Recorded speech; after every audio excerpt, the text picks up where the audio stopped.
Selamat pagi semua, perkenalkan nama saya Destri Siregar, MPM saya 21140051. Di sini saya akan menjelaskan tentang konsep dasar ilmu bahasa. Dalam materi ini saya akan menjelaskan beberapa poin yang terkait dalam konsep dasar bahasa Indonesia. Yang pertama, pengertian bahasa Indonesia. Yang kedua, ciri-ciri dan karakteristik bahasa Indonesia. Yang ketiga, bahasa Indonesia baku. Dan yang terakhir adalah fungsi bahasa Indonesia sebagai bahasa negara. Baik, yang pertama kita akan membahasnya yaitu pengertian bahasa Indonesia. Bahasa Indonesia pada dasarnya adalah belajar bahasa Indonesia komunikasi. Pendidikan bahasa Indonesia merupakan salah satu aspek penting yang perlu diajarkan kepada siswa di sekolah. Oleh karena itu, mata pelajaran bahasa Indonesia diberikan sejak usia dini.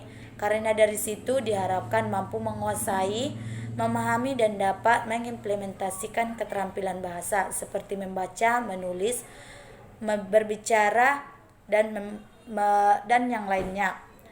Belajar bahasa Indonesia mempunyai peran penting dalam proses pelajaran. Kurikulum belajar bahasa Indonesia di sekolah memiliki karakter. Yang pertama, menggunakan pendekatan komunikatif keterampilan bahasa. Yang kedua, mengutamakan variasi. Yang ketiga, menggunakan metode. Yang terakhir, memberi peluang untuk menggunakan berbagai sumber. Yang selanjutnya, ciri-ciri atau karakter dari bahasa. Ciri yang paling utama dalam bahasa ialah berupa bunyi, kemudian bahasa itu adalah suatu sistem. Ada lagi beberapa ciri ataupun karakter dari bahasa yaitu produktif, dinamis, beragam, dan manusiawi. Kita bahas satu persatu yaitu bahasa bersifat produktif. Bahasa bersifat produktif dalam sejumlah besar unsur yang terbatas namun dapat dibuat satu satuan ujaran yang hampir tidak terbatas. Yang kedua, bahasa bersifat dinamis. Bahasa bersifat dinamis berarti bahwa bahasa itu tidak lepas dari berbagai kemungkinan perubahan sewaktu-waktu dapat terjadi. Perubahan itu dapat terjadi pada tataran apa saja, seperti fonologi, morfologi, leksikon, dan lain-lain. Pada setiap waktu mungkin saja terdapat kosakata baru yang muncul, namun tetapi juga dapat kosakata yang lama tiba-tiba tenggelam, tidak digunakan lagi. Selanjutnya, bahasa bersifat beragam. Meskipun bahasa mempunyai kaidah atau pola tertentu yang sama, namun karena bahasa itu digunakan oleh penutur yang heterogen, yang mempunyai latar belakang sosial yang biasanya berbeda, maka bahasa itu terdapat beragam, baik dalam tataran fonologi, morfologi, ataupun pada tataran leksikon. Selanjutnya, bahasa bersifat manusiawi. Bahasa sebagai alat komunikasi verbal hanya memiliki manusia, namun tidak mempunyai bahasa, yaitu hewan sebagai alat komunikasi yang berupa bunyi atau gerak isyarat, tidak bersifat produktif atau dinamis. Manusia dalam menguasai bahasa bukanlah secara insting atau naluriah, tetapi dalam cara belajar hewan tidak mampu untuk mempelajari manusia. Oleh karena itu dikatakan sebagai manusia itu bersifat manusiawi. Selanjutnya, bahasa bersifat baku. Istilah bahasa baku merujuk pada penggunaan bahasa yang mengikuti standar tertentu yang ketentuannya melampaui batas daerah. Bahasa Indonesia baku merujuk pada bahasa Indonesia yang terbentuk dan menggunakan diatur.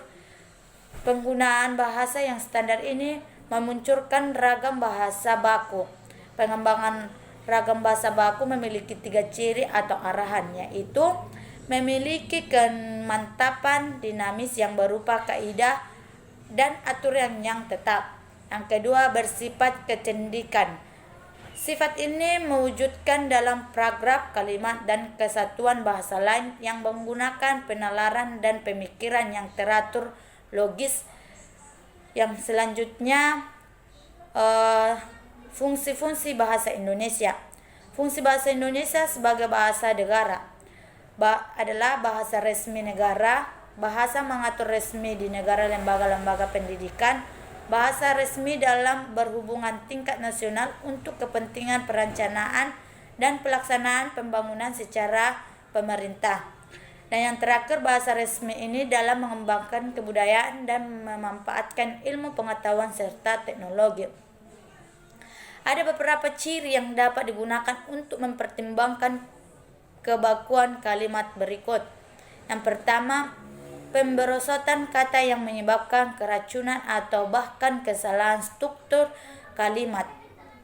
Yang kedua, menggunakan kata hubung yang tidak tepat, termasuk konjungtif ganda, misalnya meskipun beberapa ruang sedangkan diperbaiki. Yang ketiga, kesalahan ejaan termasuk menggunakan tanda baca.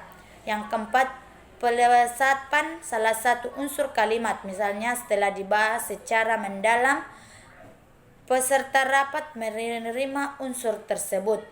Sekian pembahasan dari saya. Apabila ada kata atau pembahasan yang salah, mohon dimaklumi.